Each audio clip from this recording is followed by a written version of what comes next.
Hey,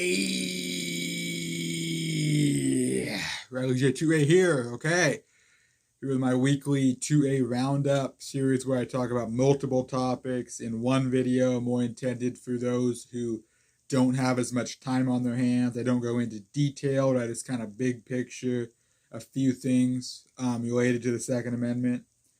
Okay, gonna get right into it. Okay, so this first topic is a follow up to last week, my last roundup. I was just talking about the election. It was the election week, so I'm not gonna spend too much time talking about that. I'm just gonna update it a little bit because a lot of things were still pretty unclear at that point, and some things still are, but it's a little more clear now. So one thing I talked about in that video was Oregon ballot measure 114. Okay, horrible gun control is what that consisted of.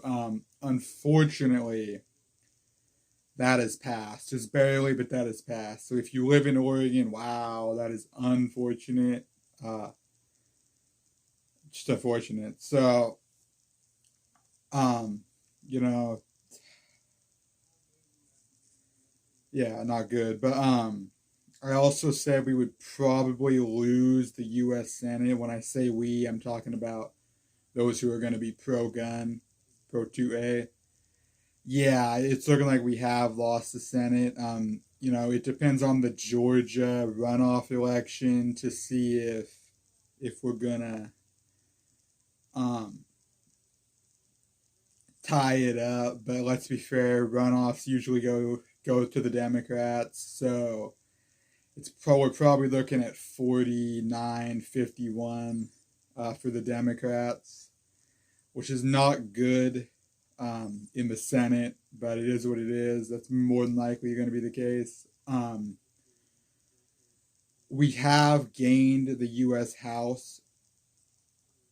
We've gained the majority in there, just barely as of the recording in this video, but we do have it.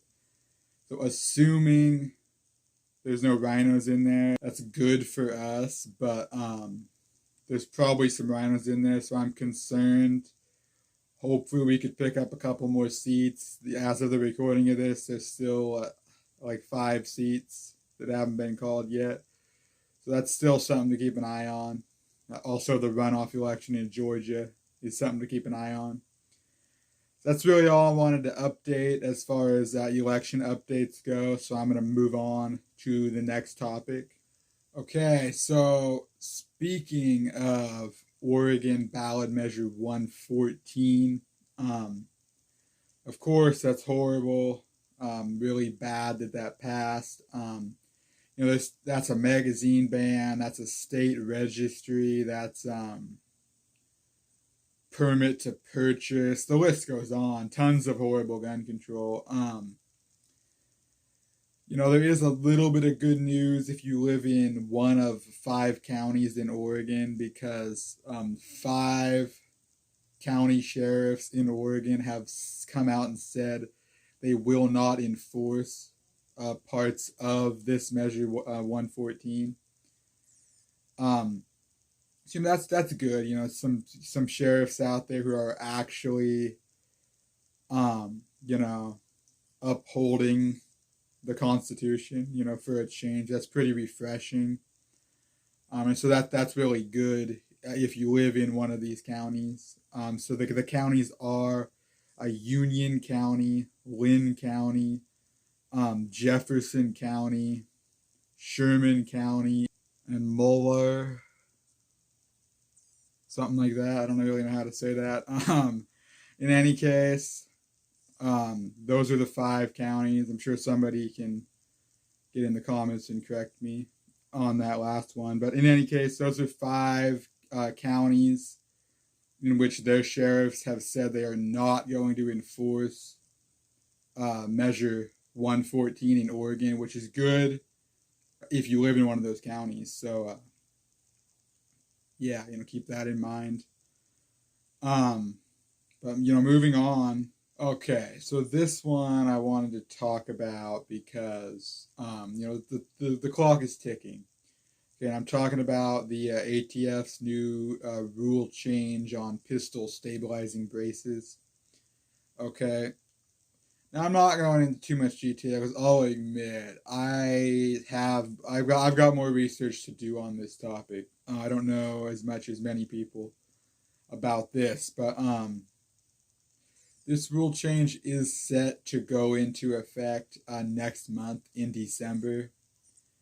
However, you can still contact your representatives. Okay. Will this be stopped? This rule change, not a bill. Probably not. Possibly though, because it was stopped once before. This was supposed to already be in effect, but it was stopped because enough people got out there, they contacted their reps, people made enough noise to where this was stopped once before. But the time has come again. And, like I said, it's still, it's not too late to contact your representatives and make some noise and try to stop this from going into effect here in December. Nothing bad can come from contacting your representatives, assuming, don't cuss, don't make threats, don't lose your temper, and then nothing bad can come from it, right? So you got to keep that in mind. But especially if you're in a red flag state, you don't want to be, don't be messing around if you're in a red flag state. Yeah, within reason, nothing bad can come from it. So, it's maybe worth a shot. But yeah, that's why I wanted to bring that up, just to say, it isn't too late, but the clock is ticking. So, on that pistol stabilizing brace rule change, horribly unconstitutional, outrageous, all that. Anyway, I just wanted to mention that real quick. Again, not in too much detail though, because I really, haven't looked into that as much as I should. I probably will do that here within the next couple days.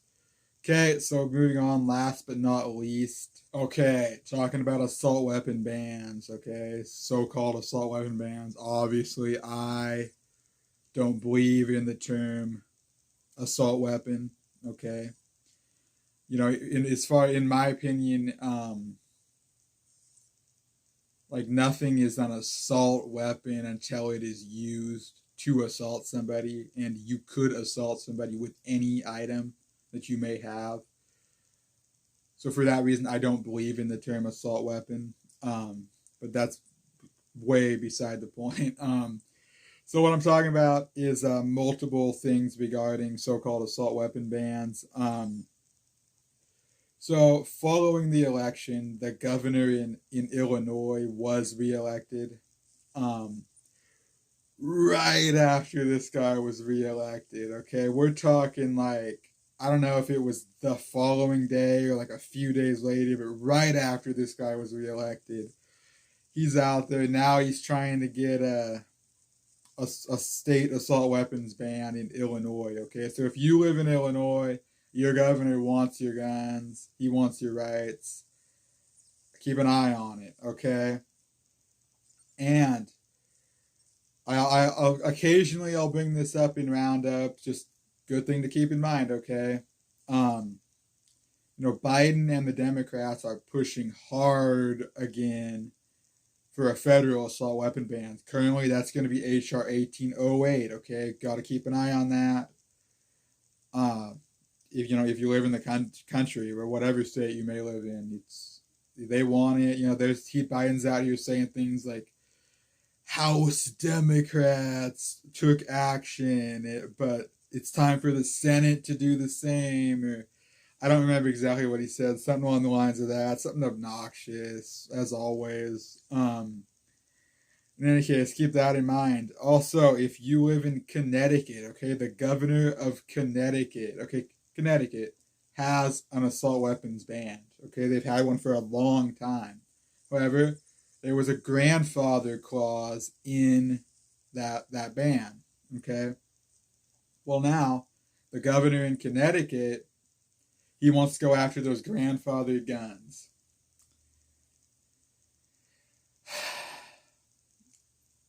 that's how it goes, okay? Like, they know it's going to be harder for them to get something passed. The more extreme it is, the harder for them to get it passed. So they do things like grandfather clauses, okay? You know, I'll use the Washington State magazine ban as an example, just because I'm more familiar with that. I live in Washington, so like in our magazine ban, they banned things like import, transfer, distribution, whatnot. You know, sale, all that. It does not ban ownership or possession or use, for example. But they have the bill, okay? They have the magazine ban. So at any point, they could amend that bill or amend that law to simply add words such as possession or use, to change it, you know, easily, you know, just add a couple words in there. Very critical words, though. Okay, and that's what we're seeing in Connecticut now. You know, they had a so-called assault weapons ban. They, for quite some time, they had a grandfather clause, but now they're trying to get those grandfathered guns out of there. So that's how it goes. Because, like, people, you know, there's some FUDs out there they'll say, like, oh, well, there's a grandfather clause, so my guns aren't going to get taken from me. I don't even care about anybody else. So, yeah, I'm fine with it. I don't care to fight it, okay? And they do that on purpose because they know there's going to be people out there who have that exact mindset that I just laid out.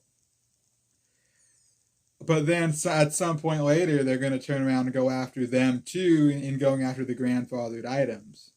Okay, so we got to keep that in mind, okay? So 3 different pushes, different types of so-called assault weapon bans that I just mentioned. I bring all that up to say assault weapon bans have already been found unconstitutional twice following the Bruin decision, okay? These people know these bans will be found unconstitutional in time, okay? But that's the key word right there, in time, because in the meantime, 1 year, 2 years, 3 years, you know, however, years potentially for these bans to get defeated and overturned. In that meantime, however many years it may be, the citizens are just getting fucked over. They can't have their items. They can't get new items.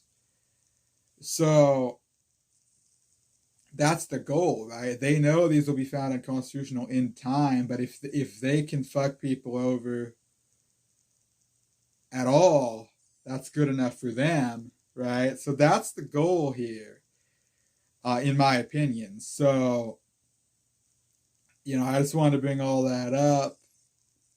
Just, you know,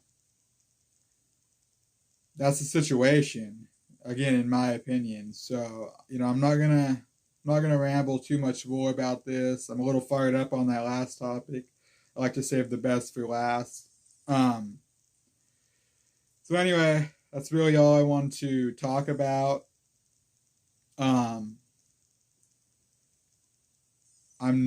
Next week is Thanksgiving week, so I probably won't make any videos. Maybe I'll jump in here and make one if there's something worth talking about, but we'll see. You know, I hope you all have a good Thanksgiving week, you know, whatever that means for you. Yeah, I'm going to get out of here. Goodbye.